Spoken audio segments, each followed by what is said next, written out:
Ya, maksudnya orang berangkat jihad sampai 4 bulan, 5 bulan, setahun gitu lah. Maka yang ingin mendapatkan pahala sebanding ya, begitu itu berangkat, ini mulai sholat, mulai puasa. Salam, berdiri lagi, sholat lagi, ini salam, terus sampai itu pulang. Itu siapa yang kuat gitu. La ilaha illallah Muhammadun Rasulullah alaihi salatullah wa alihi wal ahibba. Qala al-musannif rahimahullah ta'ala wa nafa'na bi'ulumi fid daraini amin. Wahai Rasulullah, apakah yang seimbang atau membandingin jihad? Kalian semua tidak akan mampu. Maka mereka mengulangi atas Rasulullah SAW 2 atau 3 kali diulang pertanyaan itu. Pertanyaan tadi itu, ya Rasulullah, bagaimana caranya supaya nggak usah jihad tapi dapat pahala jihad? Intinya begitu. Nggak usah jihad tapi pahalanya seperti jihad, itu yang ditanyakan. Kalian nggak mampu, tanya lagi, nggak mampu, tanya lagi. Kemudian berkata pada kali yang ketiga, permisalan orang yang jihad di jalan Allah seperti seorang yang berpuasa, yang bangun, yang berdiri membaca ayat-ayat Allah, tidak kendor-kendor, tidak berhenti dari sholat dan puasa sampai mujahid pulang di jalan Allah. Ya, maksudnya orang berangkat jihad sampai 4 bulan, 5 bulan, setahun gitu lah.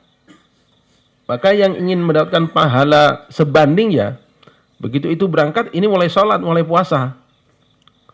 Salam, berdiri lagi, sholat lagi, ini salam, terus sampai itu pulang. Itu siapa yang kuat gitu. Makanya dalam Rasulullah sampaikan, kalian tidak mampu. Kalian tidak mampu. Kenapa Allah Ta'ala berikan seperti itu pahalanya? Karena ini adalah ibarat orang bertanam. Ini sebentar tapi hasilnya memanjang. Bayangkan dengan Sayyidina Ali bin Abi Thalib radhiyallahu anhu misalnya, contoh ini. Datang ke kabilah Hamadan di Yaman. Datang sebentar, kira-kira 3 hari aja.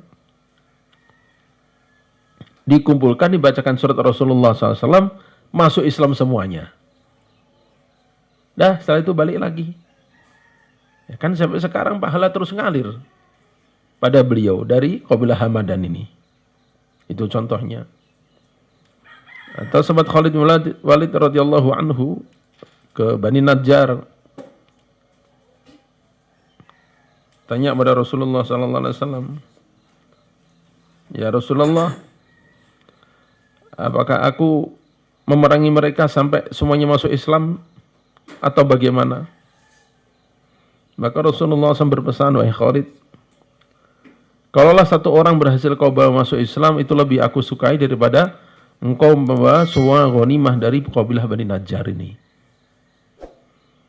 Maknanya apa? Semua jihadnya umat Islam sesuai anjuran Rasulullah SAW sama sekali bukan mentargetkan dunia. Targetnya adalah orang ini selamat. Jadi demi menyelamatkan orang lain sebenarnya. Sampai mau susah payah itu. Sehingga begitu mereka masuk Islam, menjadi calon-calon ahli surga, udah selesai. Jadi saudara, ya gitu aja.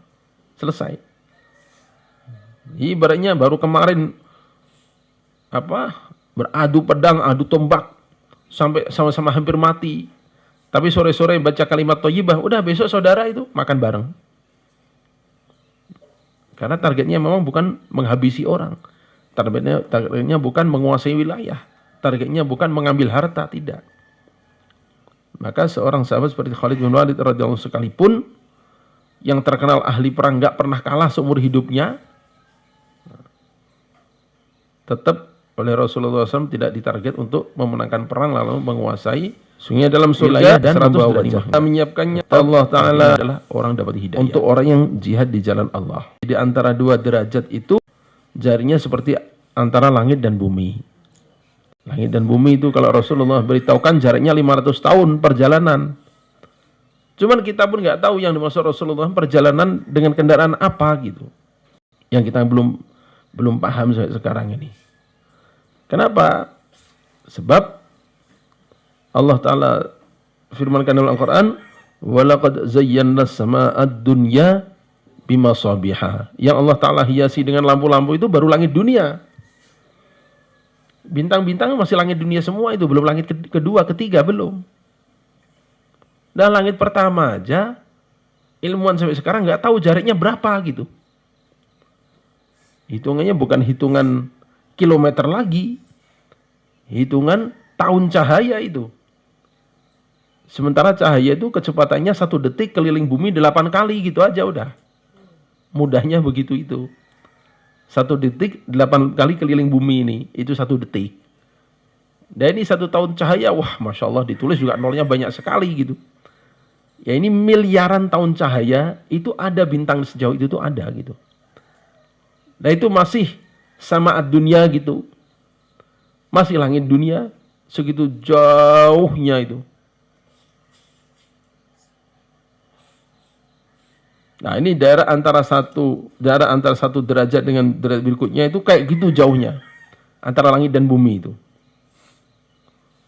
Dan bersabda Rasulullah Sallallahu Alaihi Wasallam, tidaklah terkena debu dua telapak kaki seorang hamba di jalan Allah, kemudian menjadi terkena api neraka. Itu nggak ada ceritanya gitu itu maksudnya.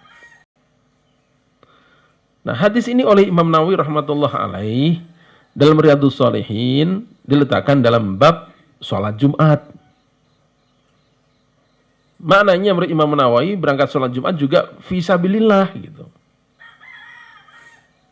Makanya kalau kata-katanya bukan ghazwu, bukan qital, tapi fisabilillah, nah itu untuk keluar dakwah juga masih sangat memungkinkan digunakan dalil. Karena Imam Nawawi rahmatullah alaih untuk sholat Jumat pun ini digunakan dalil juga gitu. Bahwa berangkat sholat Jumat itu berhak atau mungkin mendapatkan pahala ini juga. Tatkala kaki terkena debu di jalan Allah, maka tidak akan disentuh oleh api neraka. Tidak akan masuk neraka seorang yang menangis karena takut pada Allah. Sehingga susu yang sudah diperas itu balik lagi masuk ke dalam. Itu suatu yang mustahil itu. Ya. Susu sudah diperah, dimasukin lagi itu tidak mungkin itu. Dengan teknologi apapun nggak mungkin gitu. Apalagi hanya dengan suntik, dicarikan teknologi, masukkan lagi itu udah nggak bisa. Maka sebagaimana tidak mungkinnya itu terjadi, maka tidak mungkin pula orang menangis karena takut pada Allah itu masuk neraka gitu. Sebagaimana mustahilnya susu dimasukkan dalam wadahnya lagi, dalam puntingnya lagi, maka seperti itulah mustahilnya orang yang nangis takut kepada Allah dimasukkan dalam neraka. Makanya ini dikasih ya, baka min khosyatillah, nangis karena takut pada Allah. So kalau nangis tuh banyak ceritanya. Nangis kiriman belum datang ada gitu. Nangis gak kebagian jajan ada gitu. Nangis kakaknya atau adiknya belikan baju baru dia nggak dibeliin ada begitu. Nangis ngelamar ditolak ada begitu. Nangis udah mau nikah nggak taunya diserobot orang, wah apalagi banyak begitu. Tapi itu mah nggak dapat fadilah ini, nggak dapat gitu. Bagaimana Allah Ta'ala ceritakan saudara Nabi Yusuf saja itu bohong bisa menangis gitu. Waja'u abahum isya'an yabkun. Malam-malam datang nemui bapaknya nangis semuanya. Tapi tangisan palsu gitu. Maka begitu pula ini enggak sekedar menangis, tapi menangis karena takut pada Allah. Nah itu yang nggak masuk neraka itu yang itu. Kalau yang tadi, yang macam-macam tadi itu nggak dihitung itu. Dan tidak akan berkumpul debu fisabilillah dan asap jahanam di lubang hidung, di dua lubang hidung seorang muslim selamanya. Nah. Jadi orang menghisap debu di jalan Allah itu nggak akan merasakan asap api jahanam. Tetap ya, ini SKB gitu.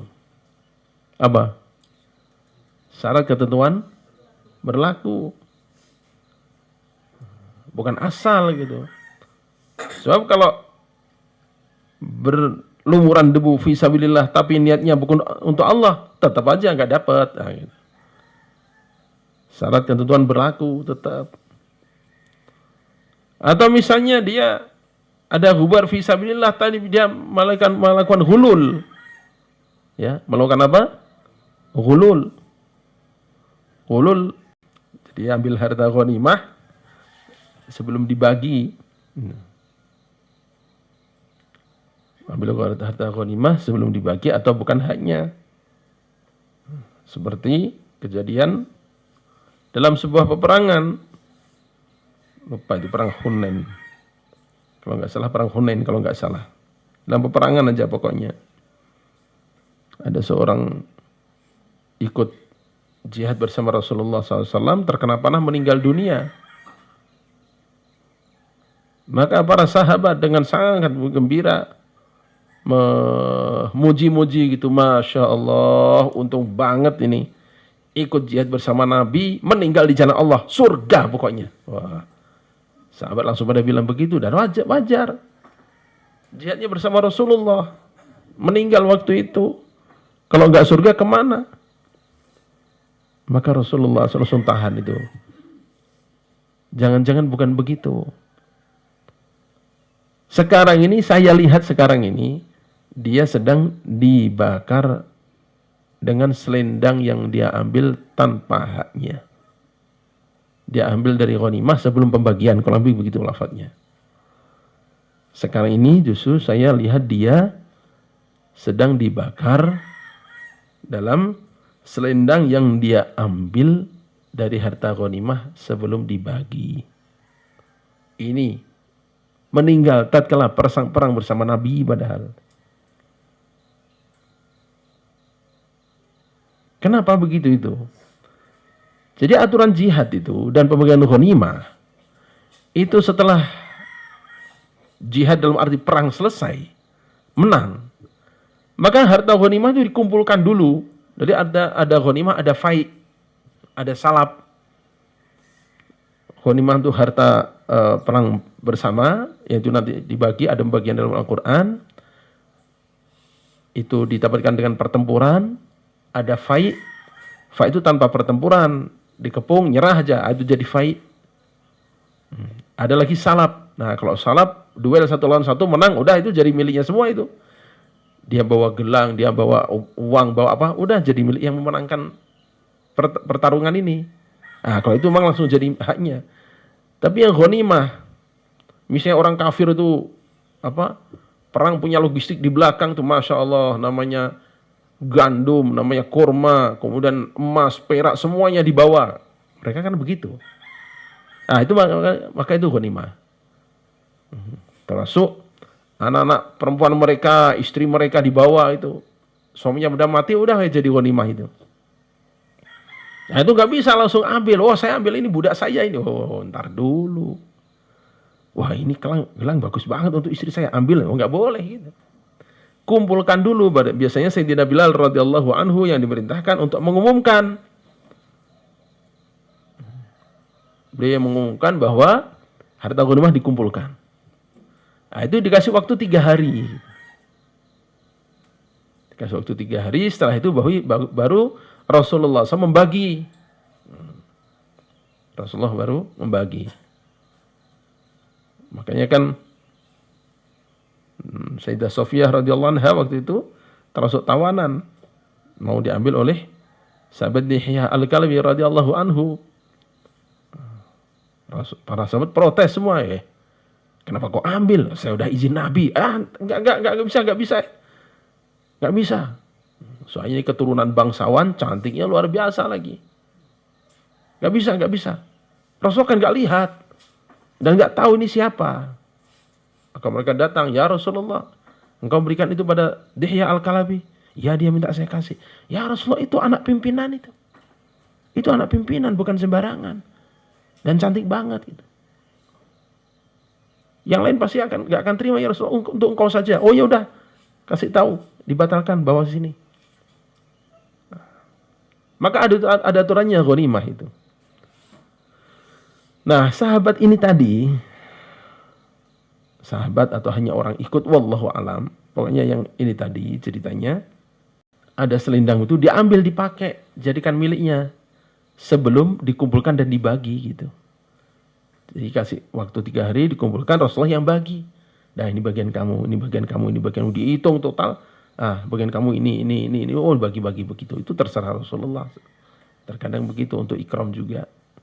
Seperti waktu perang Hunain, ada yang dikasih unta 50, 30 gitu. Nah, ini yang ambil selendang ini sebelum waktunya. Sebelum ada serah terima, ini milik kamu. Gak ada begitu, diambil aja. Maka itu dibakar dengan selendang itu. Bayangkan, makanya kan selalu Abu Yawan teman-teman, pokoknya hati-hati aja dengan hak manusia itu. Sehati-hati mungkin. Dan Rasulullah ketat sekali dan keras gitu. Untuk masalah ini. Karena sayangnya beliau pada umatnya. Jangan sampai nanti kena di akhiratnya. Mendingan di dunia ini aja diselesaikan. Kena di akhirat berat. Bayangkan Imam Abu Hanifah rahmatullah alaih. Ini cerita lain, gak ada hubungannya dengan jihad ya ini. Saking hati-hatinya beliau ini. Ada orang Majusi. Bayangkan orang apa? Majusi, nyembah api. Orang Majusi ini punya utang pada Imam Abu Hanifah rahmatullah alaih karena beliau ini pedagang. Jadi kalau 4 imam yang paling kaya raya, Imam Malik rahmatullah alaih, saking banyaknya hadiah. Nah, kalau yang paling zuhud, paling nggak punya, Imam Syafi'i rahmatullah alaih. Nah, kalau Imam Hanafi ini beliau pedagang. Tapi dengan dagangnya beliau tunjukkan bagaimana mengamalkan Islam gitu. Sehingga perdagangannya itu makin meningkatkan kedekatan beliau pada Allah. Nah, ini ada orang Majusi punya utang pada beliau. Datang situ. Di jalan, sandalnya itu nginjek kotoran. Nggak tahu kotoran kambing apa, kotoran apa gitu. Nginjek aja. Kan nggak enak, nggak nyaman, bau. Maka sampai di rumah orang Majusi tadi digosok-gosokkan ke pondasi temboknya. Saya itu sadar, loh, ini kenapa saya gosokkan ke sini? Astagfirullahaladzim. Ini kan zalim ini. Gelisah beliau. Gelisah. Maka beliau ketuk pintu. Yang enggak assalamualaikum orang Majusi. Yang keluar budaknya. Tuhan kamu ada enggak? Ada. Kasih tahu Abu Hanifah dan nunggu di pintu ini. Gemeteran Majusi. Wah, nagih ini. Ini nagih ini. Begitu buka, aduh Tuan Imam tolong maafkan saya. Enggak, saya enggak ngomong itu. Ini masalahnya. Masalah apa? Ini saya barusan enggak sadar. Saya gosokkan sandal saya ada kotorannya di pondasi rumah kamu. Ini gimana? Saya harus bersihkan. Saya mau langsung taburin debu, khawatirnya kamu enggak ridho gitu kan. Atau harus gimana? Ini yang lebih masalah bagi saya daripada utang ini, besar ini masalahnya. Bagaimana ini? Diam Majusi itu. Kalau agama yang kamu ikuti gini caranya, saya masuk Islam. Langsung masuk Islam waktu itu juga. Sebab daripada membersihkan itu, lebih penting bersihkan hati saya. Kalau memang itu ajaran Islam, bayangin tuh. Kehati-hatian pada hak orang lain saya kayak gitu. Akhirnya jadi asbab hidayah. Nah, ini kembali ke cerita jihad tadi. Rasulullah SAW sampaikan begitu, bahwa orang yang dianggap fi sabilillah, dianggap di surga ini ternyata dibakar dengan selendang yang diambil, yang bukan miliknya, yang bukan haknya. Allahu Akbar. Mendengar itu sahabat kaget. Ini hadis dari Imam Muslim, ini hadis sahih gitu maksudnya. Seorang sahabat kaget itu. Ya Rasulullah, ini ada tali sendal, terlanjur saya ambil gitu. Saya terlanjur ambil tali sendal ini sebelum bagi-bagi juga ya Rasulullah. Tali sendal berapa sih harganya? Kalaulah Rasulullah sudah bagi, pasti bagian satu orang lebih dari tali sandal gitu. Tapi sayangnya dia ambil sebelum pembagian gitu.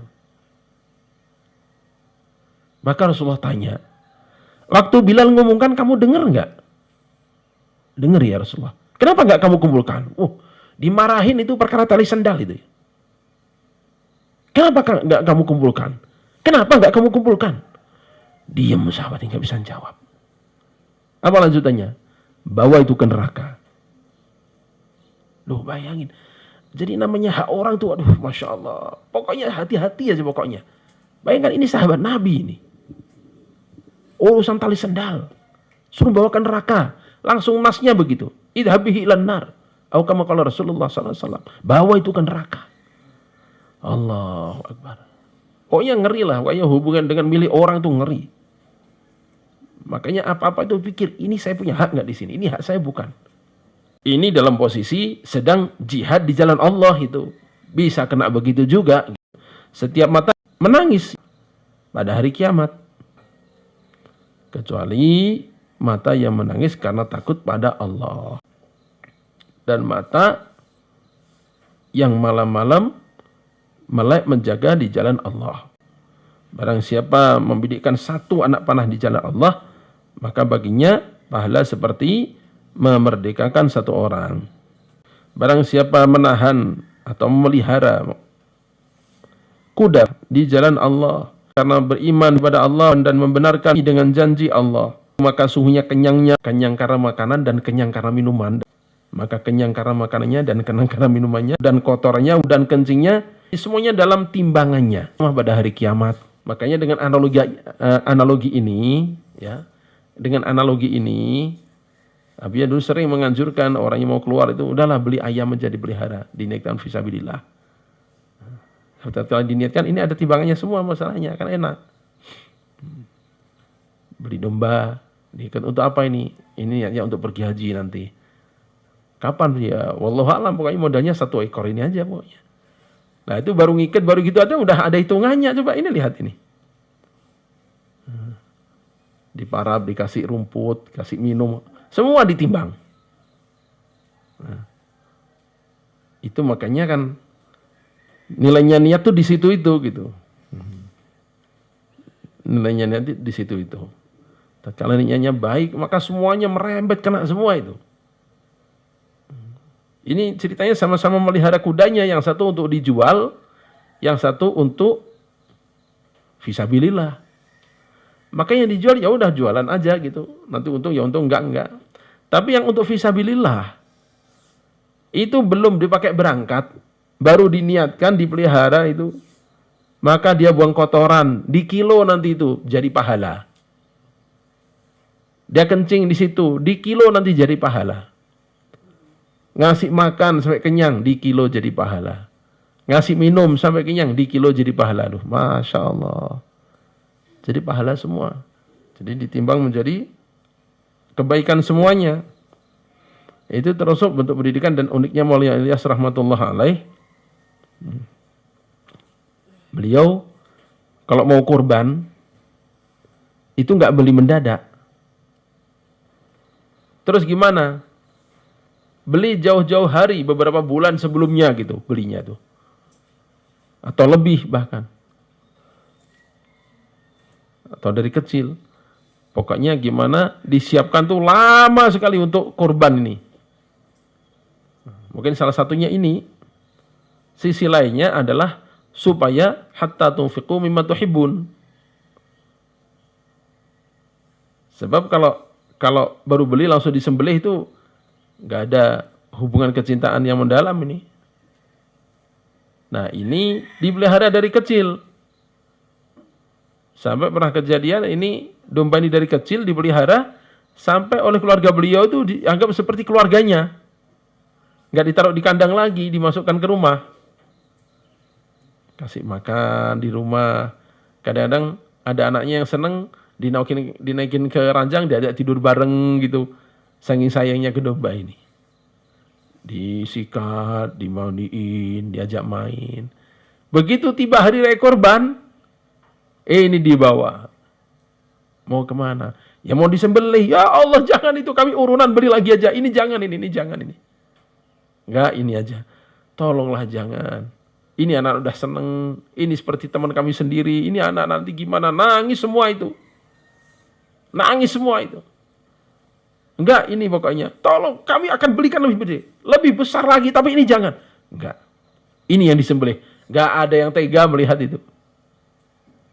Begitu sembelih dibagi-bagi, dibawa pulang dagingnya. Ditanya, ini daging apa? Daging domba. Mana ya? Wah, enggak. Bawa keluar, bagiin sana. Kami tidak tega makan itu. Maka beliau doa, ya Allah terima ini ya Allah. Semoga ini menjadi tanda bahwa Engkau terima semuanya. Karena ini adalah hewan yang kami cintai semua, yang kami sembelih. Mimma tuhibbun. Kita ada apa? Ini namanya ihtisab. Mengharapkan pahala, menghitung-hitung pahala, disiapkan semaksimal mungkin. Nah, maka itu indahnya atau maha dermawannya Allah Ta'ala ngasih pahala itu bukan hanya itu. Dengan persiapan-persiapannya udah dihitung pahala. Dengan persiapan-persiapannya dihitung pahala semuanya. Kalian misalnya kalau hitungannya nggak tahu pergi haji kapan, tapi udah siap-siap, uang jajan kumpulin. Misalnya beli ayam aja 1 pasang taruh di rumah, beli ayam ngotor-ngotorin, enggak ini kayaknya untuk haji ini ayam haji ini.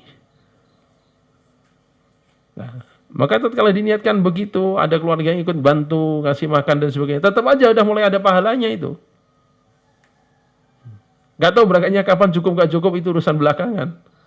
Tapi udah ada niat duluan. Nah itu hebatnya Allah Ta'ala dalam memberi pahala itu kayak gitu. Maka kita kalau tahu begini, manfaatkan semaksimal mungkin, manfaatkan sebanyak-banyaknya, ada kesempatan dapat pahala segede-gedenya. Nah, sebaliknya tadi yang terangkan tentang hak orang lain tadi, maka kita sehati-hati mungkin gitu. Sehati-hati mungkin. Tadi itu orang di pasukannya Nabi aja kayak bisa kena begitu, apalagi kita yang dosanya udah banyak nambah itu lagi, naudzubillah min dzalik. Oh, masyaallah, naudzubillah tsumma naudzubillah. Wallahu a'lam.